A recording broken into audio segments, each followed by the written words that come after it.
রাজধানীর উত্তরা পূর্ব থানা থেকে পালানো সাবেক ওসি শাহ আলমকে গ্রেপ্তারে সারা দেশে রেড অ্যালার্ট জারি করা হয়েছে। উত্তরা বিভাগের উপ পুলিশ কমিশনার রৌনক জাহান এই তথ্য নিশ্চিত করেছেন। বৃহস্পতিবার উত্তরা পূর্ব থানা থেকে গ্রেপ্তার ওসি শাহ আলম পালিয়ে যান। এই ঘটনায় পুলিশ সদর দপ্তর থেকে রেড অ্যালার্ট জারি সহ সব ধরনের ব্যবস্থা নেওয়া হয়েছে। পালিয়ে যাওয়ার ঘটনায় পুলিশ বাদী হয়ে মামলাও রুজু করেছেন বলেও জানান ডিসি রৌনক জাহান। বৈষম্য বিরোধী আন্দোলনে গণহত্যা চালানোর অভিযোগে গ্রেপ্তার শাহ আলমকে হাজতখানায় না রেখে ওসির কক্ষে বসিয়ে রাখা হয়, আর এর এক পর্যায়ে কৌশলে শাহ আলম পালিয়ে যান। এই ঘটনায় দায়িত্ব অবহেলার অভিযোগে রাজধানীর উত্তরা পূর্ব থানার ওসি মোহাম্মদ মহিবুল্লাহকে প্রত্যাহার করে পুলিশ সদর দপ্তরে সংযুক্ত করা হয়েছে। অভিযুক্ত ওসি পালানোর ঘটনায় বিক্ষোভ করেছে বৈষম্য বিরোধী ছাত্র আন্দোলন। আপনাদের সহযোগিতা নিয়ে আমরা উত্তরাকে শান্ত করেছি, উত্তরার আইন শৃঙ্খলা পরিস্থিতি আমাদের নিয়ন্ত্রণে এনেছি। তো গতকাল যেটা হয়েছে সেটা আমাদের যে প্রফেশনাল লাইফ আপনারা জানেন, সেটার জন্য আমাদের সবচেয়ে বড় ডিসক্রেডিট হচ্ছে এগুলি, যে আমরা এই ধরনের ঘটনাকে আমরা কিন্তু সামাল দিতে পারিনি। আওয়ামী লীগ গত 15 বছরে দেশের সব প্রতিষ্ঠান ধ্বংস করেছে অভিযোগ করে বিএনপির মহাসচিব মির্জা ফখরুল ইসলাম আলমগীর বলেছেন, ক্রীড়াঙ্গন তার মধ্যে বড় উদাহরণ। এই অঙ্গনটিকেও দলীয়করণ করেছে তারা। ভালো ট্যালেন্টেড খেলোয়াড়দের সুযোগ দেয়নি আওয়ামী লীগ। রাজধানী পল্লবীর সিটি ক্লাব মাঠে জিয়া আন্তঃথানা ফুটবল টুর্নামেন্টের উদ্বোধনী অনুষ্ঠানে প্রধান অতিথির বক্তব্যে এসব কথা বলেন তিনি। ক্ষমতাচ্যুত আওয়ামী লীগ সরকারের সমালোচনা করে মির্জা ফখরুল আরও বলেন, আওয়ামী লীগ গত 15 বছরে দেশের সব প্রতিষ্ঠান ধ্বংস করে দিয়েছে। বিএনপির ভারপ্রাপ্ত চেয়ারপারসন তারেক রহমান মাদক মুক্ত তারুণ্য এবং সমৃদ্ধ ক্রীড়াঙ্গন চান বলেও উল্লেখ করেন তিনি। এই নতুন যে যাত্রা শুরু হয়েছে, এই যাত্রায় আমাদের ক্রীড়াঙ্গনে আমাদের যে জিনিসটা সবচেয়ে বেশি দরকার একটা অরাজনৈতিক একটা ঐক্য এবং মেধার চর্চা সবচেয়ে বেশি। সুযোগ যেন সবাই পায় এবং সেই সুযোগে সবচেয়ে ভালো খেলোয়াড় তৈরি আমাদের এই দেশের তরুণ যুবকের মানুষেরা ক্রিকেটের খুব ভক্ত হয়েছে। এটা একটা সময় ছিল যখন ফুটবল ছিল সবচেয়ে বেশি এখানে জনগণের প্রিয় খেলা। -2 ফর্মুলার আশা পূর্ণ হবে না। এরশাদ থেকে 1-11 চেষ্টা হয়েছে, কেউ পারেনি। বিএনপি চেয়ারপারসন খালেদা জিয়ার উন্নত চিকিৎসার জন্য লন্ডনে যাওয়ার পর -2 আলোচনার সমালোচনা করে এই জবাব দিয়েছেন দলটির স্থায়ী কমিটির সদস্য আমির খসরু মাহমুদ চৌধুরী। রাজধানী শেরেবাংলা নগরে বিএনপির প্রতিষ্ঠাতা জিয়াউর রহমানের কবরে যুক্তরাষ্ট্র বিএনপির নেতাকর্মীদের নিয়ে শ্রদ্ধা জানানো শেষে তিনি এসব কথা বলেন। তিনি বলেন, এরশাদ পারেনি, 1-11 সরকারও পারেনি। এখন তো বিএনপি আগের চেয়ে অনেক বেশি শক্তিশালী। আমির খসরু বলেন, কেউ যদি মনে মনে -2 কথা বলে, এটা তাদের মন গড়া, এটা তাদের সমস্যা। বিএনপি আজকে যেখানে দাঁড়িয়ে আছে তা হলো এই মুহূর্তে সবচেয়ে জনপ্রিয় দল, সবচেয়ে জনপ্রিয় নেত্রী খালেদা জিয়া, নেতা তারেক রহমান। বাংলাদেশের মানুষ তাদের জন্য অপেক্ষা করে আছে। বাংলাদেশ তাদের অপেক্ষায় আছে, থাকবে।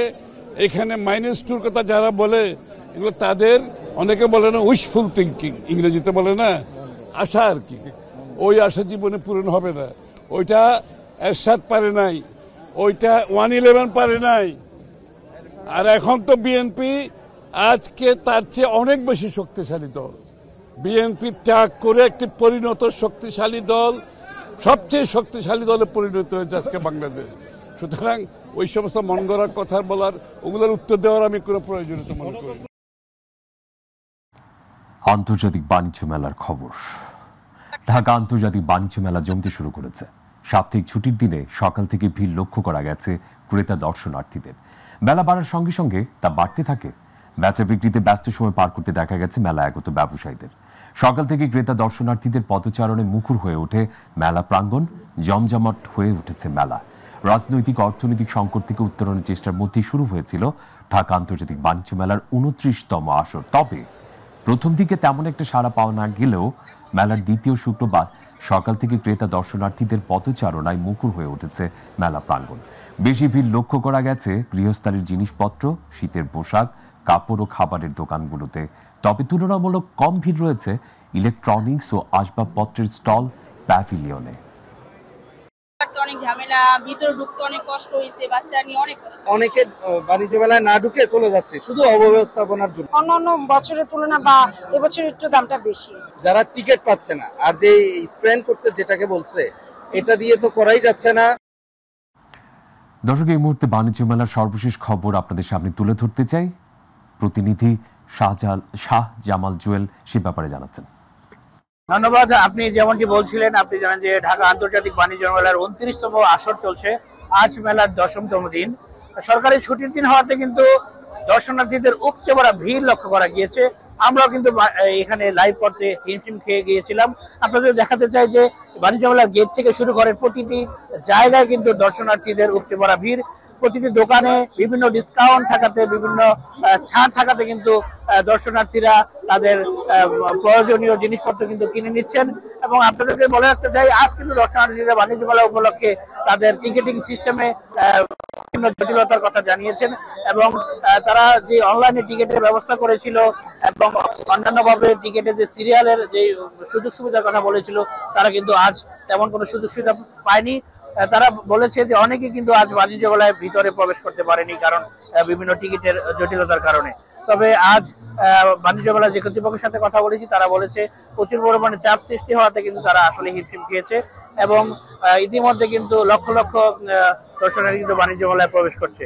তো তেমন কোনো অনাকাঙ্ক্ষিত ঘটনা ঘটেনি। আমরা যে প্রশাসনের লোকদের সাথে কথা বলেছি। তো এই ছিল আমার কাছে বাণিজ্য মেলার সর্বশেষ। ধন্যবাদ। জুয়েল জানাচ্ছিলেন বাণিজ্য মেলার সবশেষ খবর। ধন্যবাদ আপনাকে এই মুহূর্তের পরিস্থিতি তুলে ধরবার জন্য। এবারে বাজার দর প্রসঙ্গ। সপ্তাহের ব্যবধানে বাজারে আবারও বেড়েছে চালু মুরগির দাম। গেল সপ্তাহের তুলনায় সোনালী মুরগির দাম কেজিতে 20 টাকা বেড়েছে চালের দামও। গেল সপ্তাহের তুলনায় কেজিতে 4 থেকে 5 টাকা বেড়েছে চালের দাম। অন্যদিকে আলু, পেঁয়াজ ও বিভিন্ন সবজির দাম আগের তুলনায় কমেছে। বাজার পরিস্থিতির সেই খবরই জানাচ্ছেন এস এম তানবীর। গত সপ্তাহের তুলনায় সোনালী মুরগির দাম কেজি প্রতি 20 টাকা বেড়ে বিক্রি হচ্ছে 370 টাকা কেজিতে। এছাড়া দেশি মুরগি 560 টাকা এবং ব্রয়লার বিক্রি হচ্ছে 205 টাকা কেজিতে। গত কয়েক সপ্তাহ ধরে চালের দাম ঊর্ধ্বমুখী। এ সপ্তাহেও কেজিতে বেড়েছে 4 থেকে 5 টাকা। দাম ভাই দিন দিন বাড়তে আছে। শীতকাল না গেলে মুরগির দাম বাড়তেই থাকবে। আগে রেডি আছে, কিন্তু একটু সামান্য উঠতে থাকি কাঁচামাল না। পাবদা আজকের বাজারে 400, চিংড়ি 750। সবজি ও মাছের দাম আগের মতো থাকলেও বাকি সবকিছুর দাম বাড়ছে বলে অভিযোগ ক্রেতাদের। গত সপ্তাহে আসছে, এর সপ্তাহে দেখি ওই দাম বাড়ছে। হয়তোবা সবজি মোটামুটি শীতের সবজিগুলি এখনো পর্যন্ত ঠিক আছে, কিন্তু অন্য জিনিসপত্র সবকিছু, যে মুরগি কিনলাম ওটারও দাম বাড়তি। আমাদের মতো নিম্নমধ্যবিত্তের মতন 400, 500, 600 টাকার মাছ কিনাটা আসলে একটু হিমশিমের ব্যাপার হচ্ছে। সয়াবিন তেলের দাম বাড়ার পরও এখনো স্বাভাবিক হয়নি সরবরাহ। অপরিবর্তিত রয়েছে গরু, খাসির মাংস সহ অন্যান্য নিত্য প্রয়োজনীয় পণ্যের দাম। এস এম তানবীর, মাই টিভি, ঢাকা। আবহাওয়া পরিস্থিতি। দেশের 10 জেলার উপর দিয়ে মৃদু থেকে মাঝারি ধরনের শৈত্যপ্রবাহ বয়ে যাচ্ছে। কুয়াশা ও কনকনে ঠান্ডায় এসব জেলার জনজীবন বিপর্যস্ত হয়ে পড়েছে। মৃদু মাঘ আসার আগেই বাঘ কাঁপানো শীতের দাপট দেখাচ্ছে পৌষের শেষ সপ্তাহ। রাতভর হাড় কাঁপানো শীত, সেই সঙ্গে বইছে হিম শীতল বাতাস। এই অবস্থায় সবচেয়ে বেশি বিপাকে পড়েছে উত্তরের হিমপ্রবণ জেলা পঞ্চগড়ের শিশু, বৃদ্ধ ও নিম্ন আয়ের মানুষ। শুক্রবার সকাল 6টায় জেলার তাপমাত্রা রেকর্ড হয়েছে 7.8 ডিগ্রি সেলসিয়াস। গতকাল বৃহস্পতিবার সকাল 9টায় তাপমাত্রা রেকর্ড করা হয়েছিল 9.5 ডিগ্রি সেলসিয়াস। এই তাপমাত্রা এই অঞ্চলে মাঝারি শৈত্যপ্রবাহ বয়ে যাওয়ার রেকর্ড দেখা যায়। গত 2024 সালের 8 ফেব্রুয়ারিতে তাপমাত্রা রেকর্ড হয়েছিল 7.8 ডিগ্রি সেলসিয়াস। 32 বছরেও চালু হয়নি রাজবাড়ী জেলার কেন্দ্রীয় বাস টার্মিনাল। অযত্নার অবহেলায় পড়ে থেকে যেন ময়লার বাঘারে রূপান্তর হয়েছে। টার্মিনালটি সচল না থাকায় প্রতিনিয়ত চরম দুর্ভোগ পোহাচ্ছেন যাত্রী পরিবহন চালকরা। তবে টার্মিনালটি চালুর আশ্বাস দিয়েছেন স্থানীয় প্রশাসন। রাজবাড়ী প্রতিনিধি শেখ মমিনের প্রতিবেদন তুলে ধরছেন ইলিয়াস কমল। প্রথম দেখায় মনে হতে পারে এটি ময়লা ফেলার জায়গা বা ময়লা আবর্জনার ভাগাড়। আদতে এটি রাজবাড়ী জেলার কেন্দ্রীয় বাস টার্মিনাল। অযত্ন আর অবহেলায় প্রায় 32 বছর ধরে পড়ে আছে টার্মিনালটি। কর্তৃপক্ষের গাফিলতির কারণে বাস টার্মিনালটি কখনোই আলোর মুখ দেখতে পারেনি। 1994 সালের 19 এপ্রিল উদ্বোধনের পর থেকে কখনো সচল হয়নি বাস টার্মিনালটি। টার্মিনালটি সচল না থাকায় প্রতিনিয়ত চরম দুর্ভোগ পোহাচ্ছেন যাত্রী ও ও পরিবহন চালকরা। এদিকে নির্মাণের পরও দীর্ঘ বছর ব্যবহার না হওয়ায় নষ্ট হয়ে যাচ্ছে মূল্যবান আসবাবপত্র ও সরঞ্জামাদি। সব ধরনের সুযোগ সুবিধা থাকার পরও কর্তৃপক্ষের উদাসীনতার কারণেই চালু হচ্ছে না বাস টার্মিনালটি। গ্যারেজ হিসাবে ব্যবহৃত হচ্ছে, এখানে ময়লা নোংরা আবর্জনার মধ্যে দিয়ে ভরা। এই যে এখন আইসে নোংরা আবর্জনার ভিতরে আমার গাড়িটা যেতে বেশি হেল্প করে। গাড়ির স্টাফরা গাড়ির তলে যায় পর্যন্ত পায়খানা প্রস্রাব করে। আমরা স্টাফ খুবই কষ্টে আছি। আমরা টার্মিনাল চালু হচ্ছে না, এগুলি নিয়ে তো কেউ কোনো ছাড়াই যায় না। টার্মিনাল চালু হলে অবশ্যই ভালো হয়। টার্মিনালটা চালু হলে তো সব জনগণের সুবিধা। কেন টার্মিনালটি ব্যবহার হচ্ছে না এই বিষয়ে বিস্তারিত জেনে তা চালুর ব্যবস্থা করা হবে জানিয়েছে জেলা প্রশাসন। যখন করা হয়েছিল তখন তারা হয়তো ভেবেছিল যে এই টার্মিনাল থেকেই যাত্রী যাবে, কিন্তু কেন যাচ্ছে না এটা আমাকে একটু দেখতে হবে, জানতে হবে যে কেন যাত্রীরা ওখান থেকে উঠছে না। সেক্ষেত্রে যদি আমাদের এ বিষয়ে অন্য কোনো সেকেন্ড কোনো থট থাকে সেটিও আমাদেরকে বিবেচনায় আনতে হবে। এই জন্য আগে তাদের সাথে আমি বসে কথা বলে নিই, তারপর আমরা সিদ্ধান্ত নেব। টার্মিনালটি অতি দ্রুতই চালু করে যাত্রী চালকদের নিরাপত্তা নিশ্চিতে দ্রুত কর্তৃপক্ষ ব্যবস্থা নেবে, এমনটাই প্রত্যাশা স্থানীয়দের। ইলিয়াস কমল, মাই টিভি। মোবাইল ফোনে কথা বলা, হোটেল রেস্তোরাঁ সেবা, ইন্টারনেট সেবা, কোমল পানীয়, সিগারেট সহ শতাধিক পণ্য সেবায় শুল্ক কর বাড়িয়েছে সরকার। এছাড়া মূল্য বৃদ্ধির তালিকায় আরও যুক্ত হচ্ছে মিষ্টি, ঔষধ, এলপি গ্যাস, ফলের রস, ড্রিঙ্ক, বিস্কুট, চশমার ফ্রেম, সিগারেট সহ নানান পণ্য। বৃহস্পতিবার রাতে এই সংক্রান্ত দুটি অধ্যাদেশ জারি করা হয়েছে। ফলে সাধারণ মানুষের দৈনন্দিন জীবনযাত্রার খরচ আরও বেড়ে যেতে পারে। মোবাইল ফোন সেবার উপর সম্পূরক শুল্ক বৃদ্ধির ফলে কথা বলা, ইন্টারনেট ব্যবহারে খরচ বাড়বে রেস্তোরাঁর খাবারের খরচও। গত 1 জানুয়ারি অন্তর্বর্তী সরকারের উপদেষ্টা পরিষদের বৈঠকে ভ্যাট সম্পূরক শুল্ক বৃদ্ধির এনবিআর-এর প্রস্তাব পাশ করা হয়।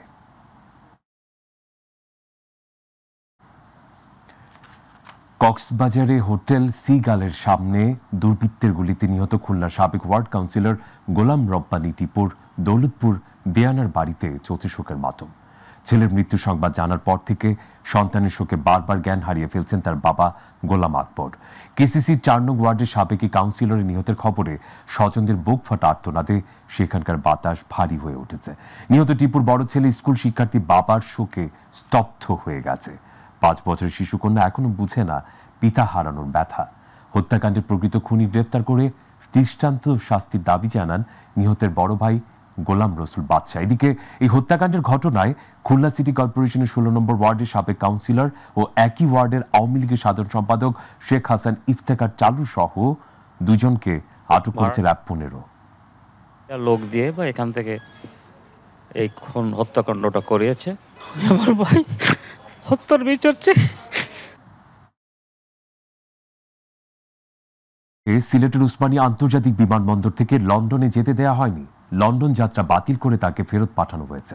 সিলেট ওসমানী আন্তর্জাতিক বিমানবন্দরে ইমিগ্রেশন পুলিশের ওসি মুস্তফা নুরি বাহার জানান, নিপুল সকাল 10:30টায় বিমানের ফ্লাইটে যুক্তরাজ্য যাওয়ার কথা ছিল। ইমিগ্রেশনের সময় গোয়েন্দা সংস্থার আপত্তিতে তার যাত্রা করতে না দিয়ে তাকে আটক করা হয় নিপুলকে। বিমানবন্দরে নিপুণের পাসপোর্ট ও অন্যান্য নথিপত্র পরীক্ষা নিরীক্ষা শেষে তার লন্ডনগামী ফ্লাইট বাতিল করা হয়। পরে তাকে ছেড়ে দেয়া হলে তিনি ঢাকায় ফেরত যান।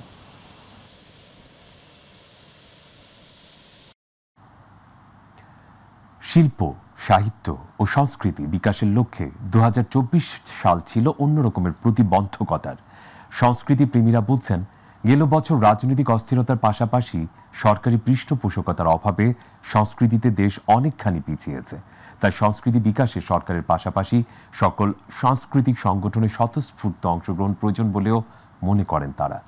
জাহিদ আহমেদ বাবু জানাচ্ছেন বাকিটুকু তার বিশেষ রিপোর্টে। 2025-এর শুরুতেই রাজধানীর শিল্পকলা একাডেমির আঙিনা বিরাজ করছে শুনশান নীরবতা। অথচ একটা সময় সকাল কিংবা সন্ধ্যা নামতেই শিল্পকলার প্রতিটি কর্নারে শিল্পা অনুরাগীদের পদভারে থাকত মুখরিত। দেশের সংস্কৃতির অন্যতম বিদ্যাপীঠ শিল্পকলা আঙিনায় নেই আগের মতো নাট্যমোদী আর নাট্যপ্রেমীদের জম্পেশ আড্ডা। বছরের শুরুতে এখানে নাটক দেখতে আসা দর্শনার্থীরা জানান, এভাবে চলতে থাকলে নতুন বছরে মুখ থুবড়ে পড়বে দেশের সংস্কৃতি অঙ্গন।